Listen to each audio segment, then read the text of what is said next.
This is Dancing with Words, Dancing with Wisdom with your host, Dr. Janet Smith Warfield. Dr. Janet explores the meanings of our challenging and ecstatic life experiences, clarifies the meanings of words we use, opens up our minds to more freedom and choice, and offers insights into our everyday lives. Please welcome the host of Dancing with Words, Dancing with Wisdom, Dr. Janet Smith Warfield. This is Dr. Janet Smith Warfield, and today I have a fascinating guest with me. His name is Stephen Donaco. He is a courage builder. He has many interesting stories to tell, and he is also currently the program director for the Conscious Business, get this word, Enterprise, not enterprise, enterprise. We'll be talking about that a little later. Stephen, before we get into what you're doing in the outside world, let's talk a little bit about your life path. You must have a sense of purpose. Do you want to talk about that at all? When did that begin? How did it begin? Are there any particular experiences you had that moved you toward and along this life purpose path? Sure. I really appreciate that question, and that question, the answer to that question is like a whole program in itself. So I'll be as succinct as I can. I, from a very young age, felt drawn to some sense of spirituality, and I really didn't have the words for it at the time, and I really didn't have a very strong network of people in my family, and I come from a very devout family.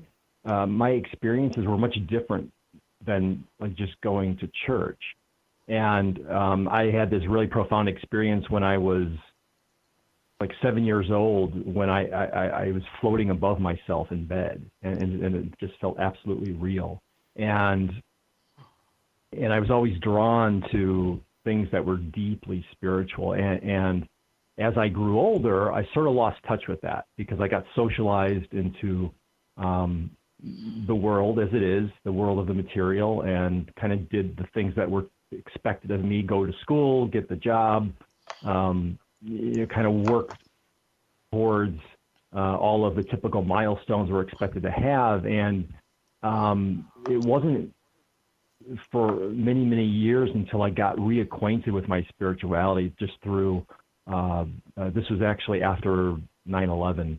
And I had a consulting business at the time that basically just dried up because people were very much in fear after 9/11. And like many small business owners, had experienced essentially a complete halt to their business. People stopped spending money, taking on new projects, that sort of thing. And and at that time, I got reconnected with this deep spirituality and sort of reinvented myself in the business world. And as I did that, I increasingly came, and it wasn't just an immediate a light bulb go off, but as time went on, I increasingly felt that my purpose was about taking what had been a really strong business experience, because I'd worked diligently in the business world for years, and take that experience with my desire to practice spirituality more deeply and practice helping people.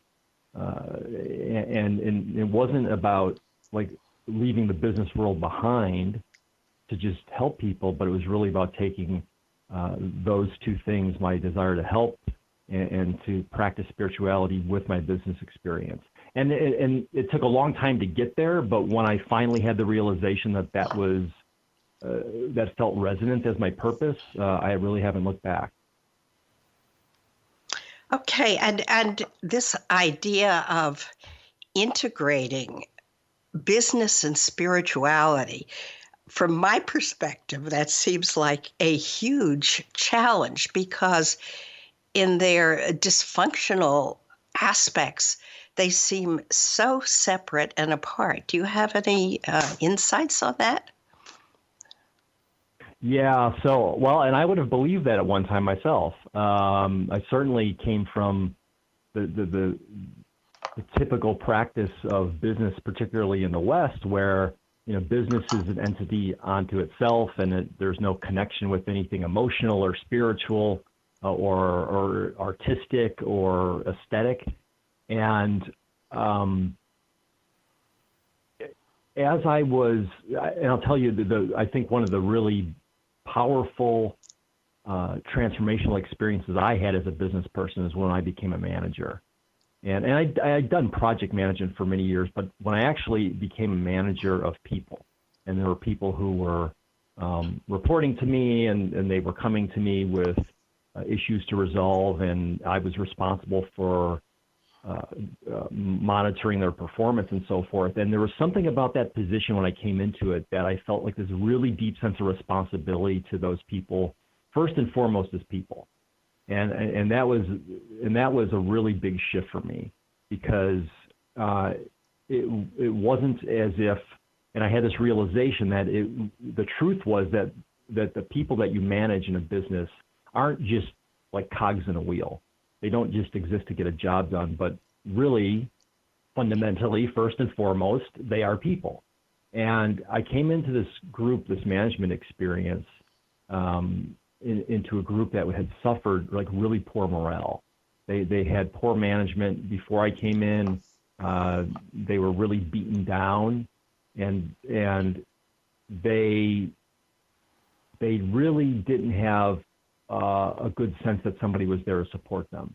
So in this experience, my instinct, my intuition was the first thing I need to do is to treat everyone with respect and honor them as people. And even though I might make some operational tweaks here and there, but it really wasn't about me telling people what to do or reinventing their job. It was really about first and foremost honoring them as people. And the beauty of it was that was so powerful that within 6 months, the morale of the team completely turned around. It was one of the highest performing units in the company at that time. So to me, from my perspective, it just spoke to this deep intuition about treating people with respect, was seeing, quite frankly, the divine within them as well as within myself, and honoring that and listening to it. So what I'm hearing you saying is that you stopped treating people as objects, and you started connecting with them as living, breathing human beings. This is Dr. Janet Smith Warfield. The program is Dancing with Words, Dancing with Wisdom, live streaming on BBM Global Network and TuneIn Radio. We will be back shortly to hear more about the inner work and the inner insights that Stephen received before he could actually do the outer work that he does today.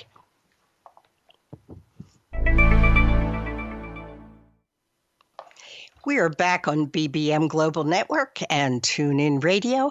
I'm your hostess, Dr. Janet Smith Warfield. We are on Dancing with Words, Dancing with Wisdom, and my guest today, Stephen Donaco, a really wonderful friend whom I originally met through the Shift Network Leadership Academy. Stephen, focusing a little more, I mean, if we think in terms of Ken Wilber's 4-quadrant diagram, focusing a little bit more on your upper left quadrant path, which is the individual subjective, the path which actually led you to what you are able to manifest in the world now. You said that you grew up in a very devotional family. Have you always felt somehow connected with a God or a power greater than yourself or a cosmic energy? I think there are different terms for what ultimately is an experiential connection. Have you always felt that connection, or have there been times in your life when you either lost it or it got deeper meaning for you?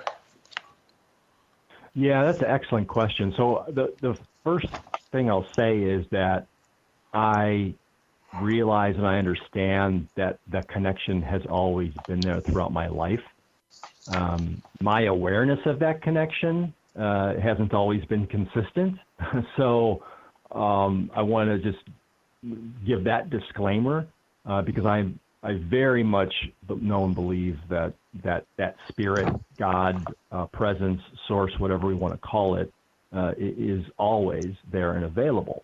And there was a point in my 20s up to my early 30s where I really was not consciously connecting with it myself. Again, this was the time of my life when I was very much into the work world.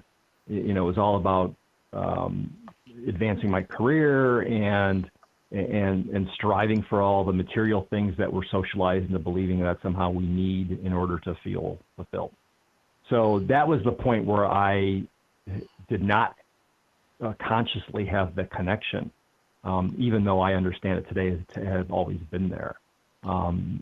So when I did consciously reconnect with it, I realized it was always there supporting me, and it would continue to show up in much more powerful ways the more that I meditated on the presence of that cosmic force, that energy, God, spirit. And do you see that as a source of abundance, an always available source of abundance in your life? Absolutely, I do. And it's essential that we understand how to define abundance as well, because I consider that abundance to be beyond material abundance. Now, material abundance is part of that, and it's not the end all of it. So when I regard my connection to the higher power, I consider that to be an abundance of inspiration, an abundance of wisdom, an abundance of direction, an abundance of life and health and strength. So abundance has a much greater meaning than simply looking at it from a material perspective. And yes, I absolutely believe that abundance is unlimited. Yeah, thank you for that. Yeah, and we'll talk a little bit more later in the program when we talk about the outer manifestations that you have been able to bring into our physical world because of all the inner work you've done. You talked a little bit earlier about the importance of respect in your life. Are there any other principles that you can think of that really matter to you? What really matters in this world, or what matters most? Sure. That there is just this profound sense and reality of oneness that, we really, all of us and all of life on this planet are just interconnected. There is, and if you really meditate on that, and I invite anybody just to meditate on this principle of oneness and interconnectedness, if you really regard every aspect of your life and how you got to where you are and what supports you. Whether it's the resources you need to do your job, whether it's the knowledge that you have gained through your own education. I mean, it is always connected to something and somebody else. There truly is no one who exists on this planet that is completely independent. And to me, to really live in that spirit and to honor the depth of that divine design and live in accordance with it and in harmony with it is absolutely essential if we're to continue surviving as a human species on this planet. Because the separation consciousness is just completely detrimental. So I'm very much into a oneness consciousness and the interdependence and interrelatedness of all things, and living my best from that center. Yeah, and I think we may be talking about excellence here rather than perfection. It seems to me that as fallible human beings, we never really reach that goal of perfection, but we can certainly live the best life that we can possibly live given the resources that are currently available to us. I'm Dr. Janet Smith Warfield. This is Dancing with Words, Dancing with Wisdom, and dancing with my guest, Stephen Donaco. With Words and Wisdom, we're on BBM Global Network and TuneIn Radio. When we come back, we'll talk a little bit more about the inner work. We're back with Dancing with Words, Dancing with Wisdom. I'm your hostess, Dr. Janet Smith Warfield, with my guest, Stephen Donaco, who is the program director for the Conscious Business Enterprise, which is a training initiative offered by Humanity's Team. We're broadcasting on BBM Global Network and TuneIn Radio. Stephen, again, still focusing on that upper left quadrant of Ken Wilber's 4-quadrant diagram. Do you I heard you say that you use meditation certainly as one of your practices. And I think another practice or focus of yours is certainly connection, which maybe is lower left quadrant for in Ken Wilber's 4-quadrant diagram. But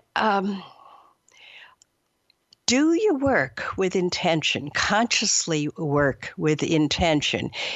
If so, just tell us a little bit about how you do that, if you would. Sure. So the thing that came to me as you were formulating the question was mindfulness, that I have really come to appreciate the power of doing things mindfully as part of my inner work, and to just be ultra aware of the impact of my own actions and the impact of the intentions that I set.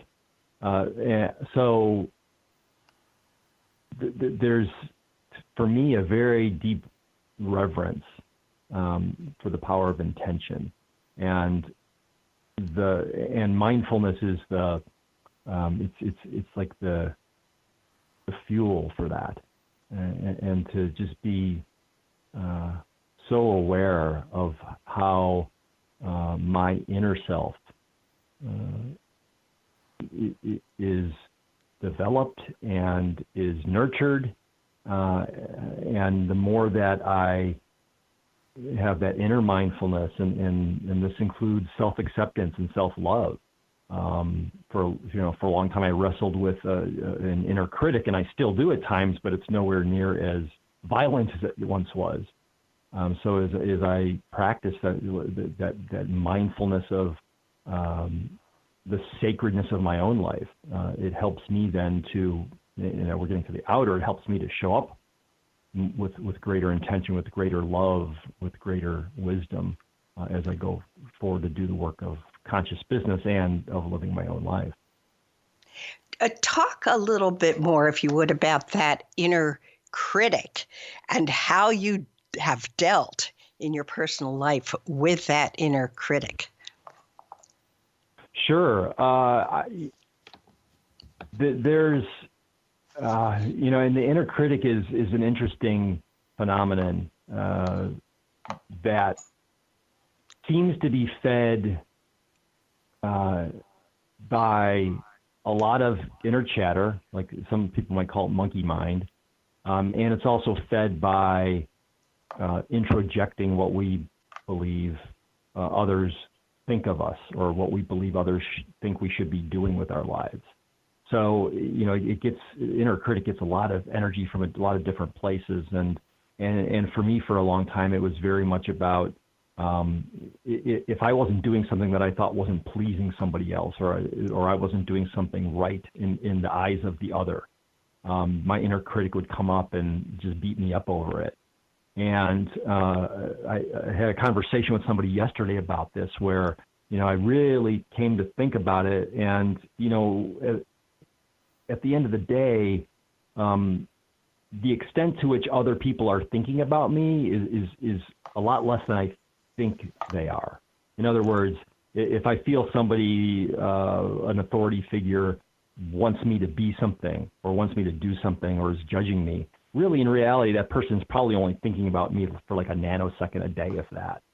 And in coming to peace with that as a truth, I have more time to be gentle with myself and actually be compassionate with the inner critic, and not allow it to run roughshod over my life. Are you afraid? Is there some fear? I mean, we're talking about these connections, everything being connected. Is there some fear in connection with that inner critic?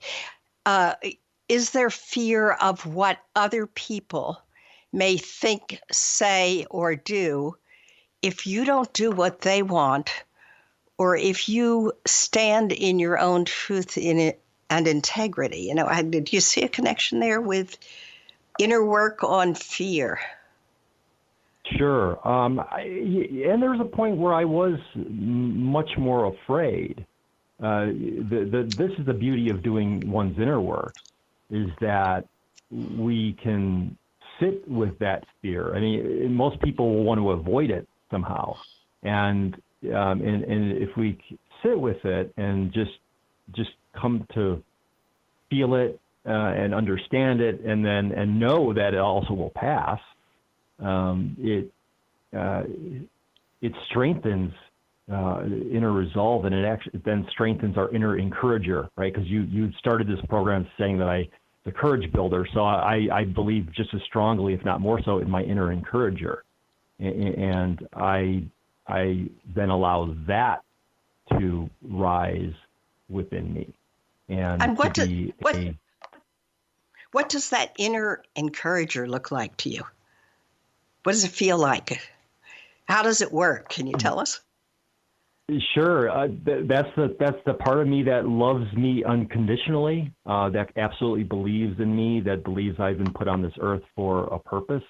That's that part that believes that my life has meaning, and will stand by me and gird me up regardless of what's happening in the outer world. It doesn't judge by appearances. It's filled with love and with truth, and it is omnipresent.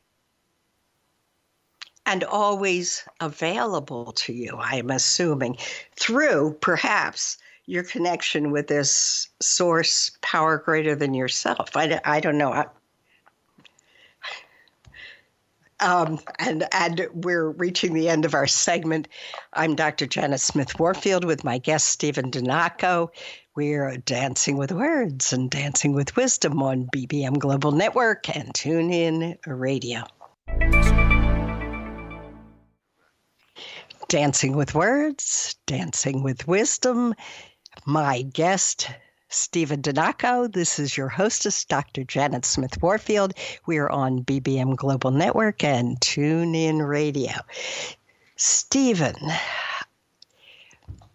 I think I hear in your words that you have a pretty big vision, both for yourself, but also for all the people with whom you connect. What is that vision? Can you put it into words at all? Can you tell us some stories that would help us understand how you believe this world can not only survive, but thrive together? Sure. The most simply stated I can put it is that I feel we've reached the point in human evolution where now is the time to get radical about making love our priority. That we as a humanity are required to show up from a center of love and of peace. And and in particular, I am doing that in the realm of business. So the Conscious Business Enterprise program that you've referenced, for which I'm program director, is very much about recognizing that business plays a key role in this interconnectedness of it all, and that business doesn't exist for its own sake. And that's a big shift for people, particularly in Western business. And thankfully, there are businesses that are making this shift. So, to the extent that business has existed in history, and I'm thinking of like the Industrial Revolution, where this was the beginning of so much of our current of troubles of global warming and carbon in the air and environmental degradation and so forth. I mean, business has really been a force for extraction and for behaving badly. So if business can be that powerful in that respect, we believe through the Conscious Business Enterprise that business can equally be, and even in a greater sense, be a force for good. And it must be a force for good if we are to survive as a human race. What does that look like?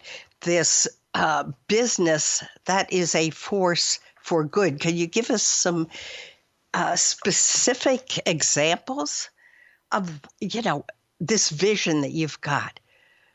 How does that? Sure. Go ahead. Yeah, sure. So I believe many of your listeners might be familiar with, if you go to the store, for instance, and you look at products, and I know people who are conscious will be looking for products that are produced by businesses that do good. And you may have heard of this certification called the B Corp certification, and B stands for benefit.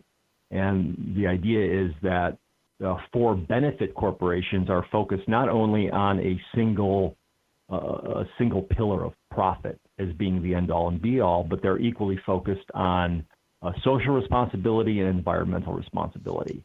And with respect to B Corps, they actually, their mission, and they're accountable to those three pillars, basically people, planet, and profit. So that's a really very present and very visible example of businesses being a force for good, because you'll see businesses, you'll see a logo on some products that say 1% for the planet, meaning they're giving 1% of their profits to causes that support the flourishing of the planet. And fortunately, there are more and more of these businesses happening, being created, and being certified every day. Now, in the Conscious Business Enterprise, we add one more P. So I've talked about planet, people, and profit. Well, in the Conscious Business Enterprise, we teach presence is just as powerful and essential a pillar as those other three. And presence really is about business as being a spiritual activity. It's about being present in business, fully showing up as a benevolent person, a conscious professional. And it's about being present to one another in that spirit of cooperation versus one of competition. As I look at your websites, we've got conscious or cbenterprise.com and consciousbusinessdeclaration.org, which we can talk about perhaps in the next segment. There's very little mention of money. Maybe every once in a while I saw the word money, but I didn't see that word very much when you were talking about conscious business enterprise. Is money a part of this? And how do we value in money, if that's the way we value, how do we value a conscious business? How do we decide what it's worth in money terms? Right. Well, it goes back to those pillars. So, traditional business has been all about profit and enhancing shareholder value, those kinds of things. And as I mentioned in the B Corp movement, in the for benefit movement, you have, in addition to profit, planet and people as essential pillars. So profit's still there. The whole idea of money and making money, earning money, money being transferred, paying money.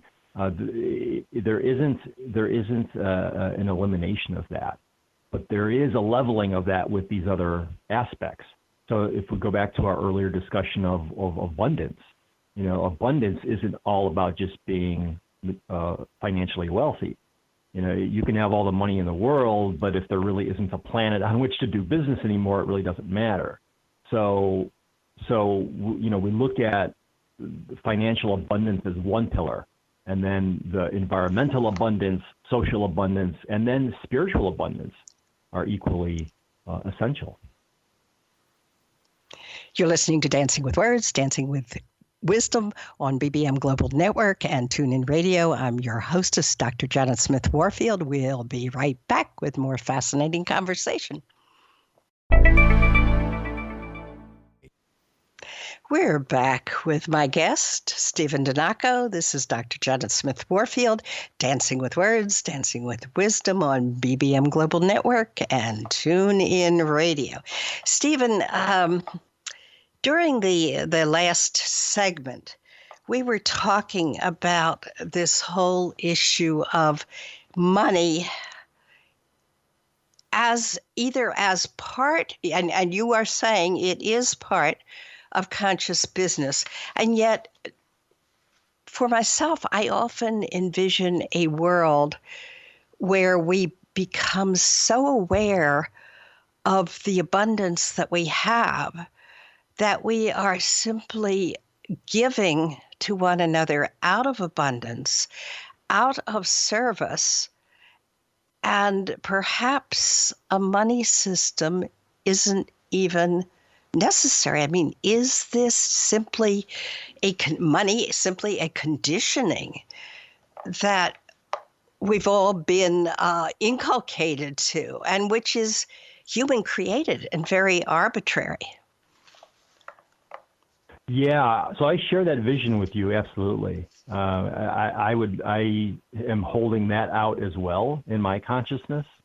So in the context of the current work I'm doing with Conscious Business Enterprise, we continue to talk about money in a recognizing that it is part of the current material reality, and holding out and continuing to build a consciousness that, to your point, that really the true abundance is in the sharing, the generosity, the free givingness, the desire for all of us to flourish.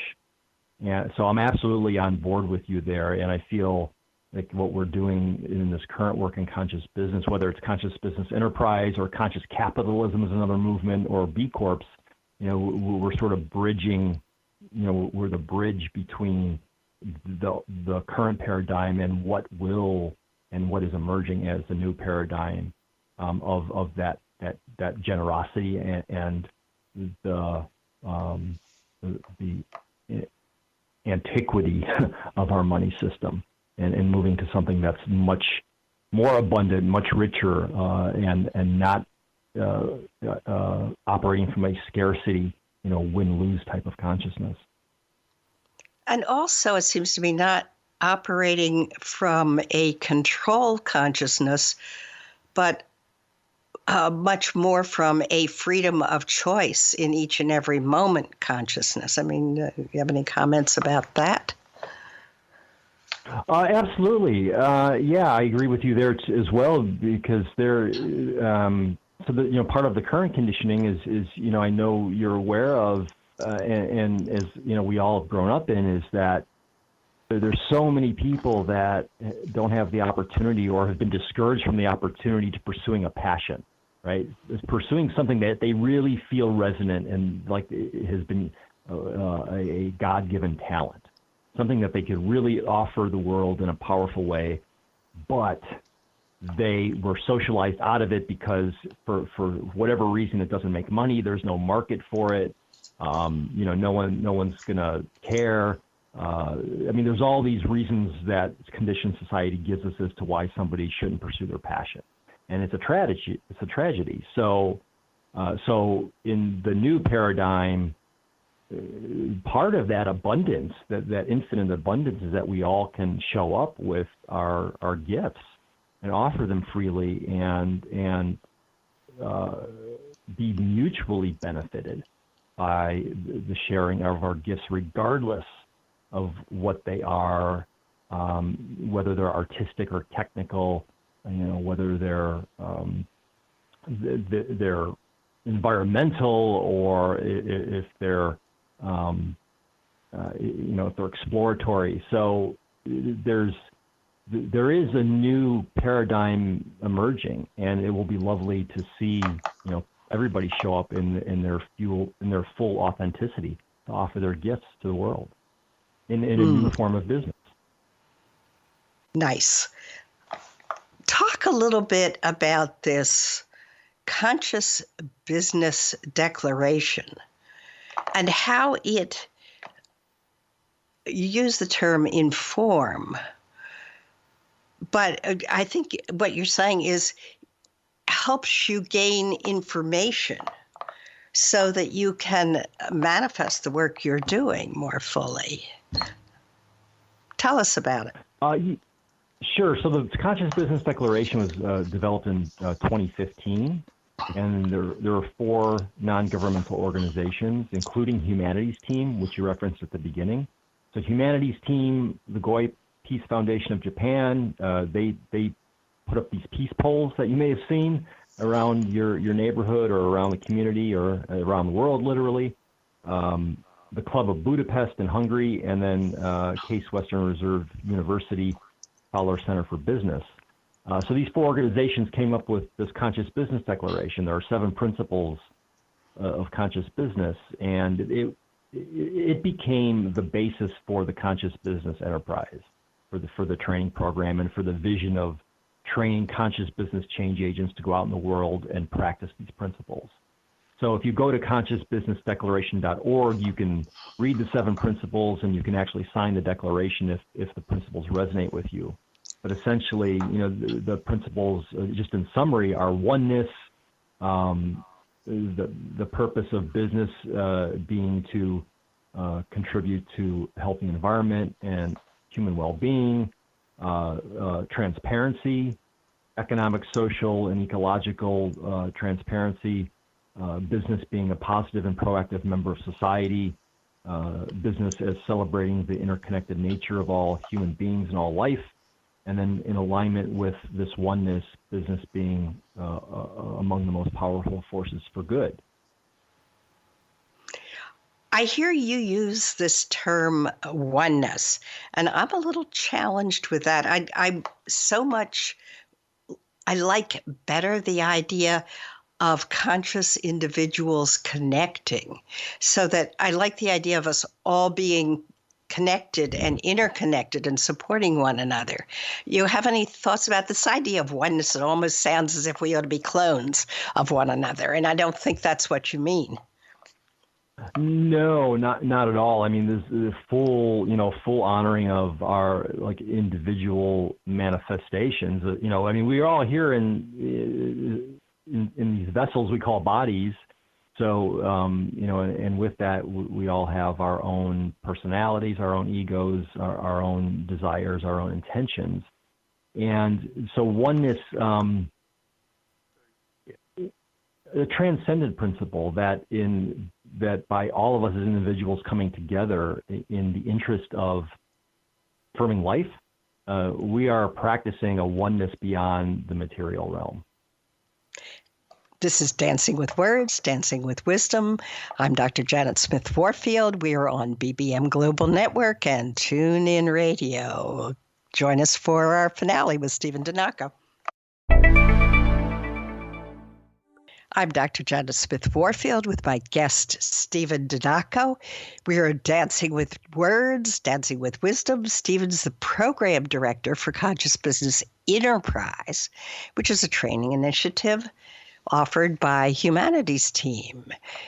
We're broadcasting on BBM Global Network and TuneIn Radio. So, Stephen, during the last segment, we were talking a little bit more about this whole concept of oneness, and it sounds, I mentioned before, it kind of sounds as if oneness means we're all identical, and yet you were saying, well, no, that's not your idea of oneness at all, and it's not my idea of oneness either. In fact, I kind of don't even like that term oneness, because it feels like we all have to be exactly the same. So in what respects would we all be the same, and in what respects would we be different? Do you want to address that a bit? Sure. I look at it in terms of, very simply of life. And, as human beings, we're all born into life on this planet. And so for me, oneness is that what we share in common as human beings is that we're all interested in living. That we've all come into this world, and we're interested in continuing and living the most abundant life we can. And if we're not in harmony with that, and we know in today's world there are certainly people who want to deny others life. We're in this very divisive, crazy world where there's so much conflict and tension, and just think about how you feel when you're in the midst and you're meditating on all of that conflict and violence, versus when you're meditating on the abundance of life, when you're meditating on your own fulfillment and how you, as an individual human being with your own agency, are nevertheless contributing through your work to helping this planet be a better place. And to me, that's really the spirit of oneness. So maybe it's not the best word. Maybe it's more of a spirit or an essence than it is. Maybe it's just it can't be limited to a single word. And maybe oneness is just the best word that we have in the conscious business enterprise. That it's so much more than that. And I really just bring it to, like, are we interested in supporting life? And are we interested in supporting the lives of one another? And then naturally, then we all do that together, if that's what we really believe. And supporting our own life too, don't you think? Which is part of what you were saying earlier about loving yourself and being kind to yourself, and telling that inner critic to go away and asking yourself, what do I think? What do I feel? What do I need? What are my choices? And how can I contribute both to myself and those around me? Yeah, absolutely. Yeah, it does start. Starting going back. Yeah, it's starting going back to the beginning where you talked about our inner work, and we have to start with that self-love, and it's not selfish love, but it's really self-love, and then as we do that, we can hold and practice that love for all. So it is self and other. Stephen Donaco, thank you so very much for being my guest today. And I would like to invite all of you back here next week when I will be speaking with another exceptional guest, this time a woman. Her name is Ava Charlotte. She has some amazing transformational experiences to share with you that have set her on her life path.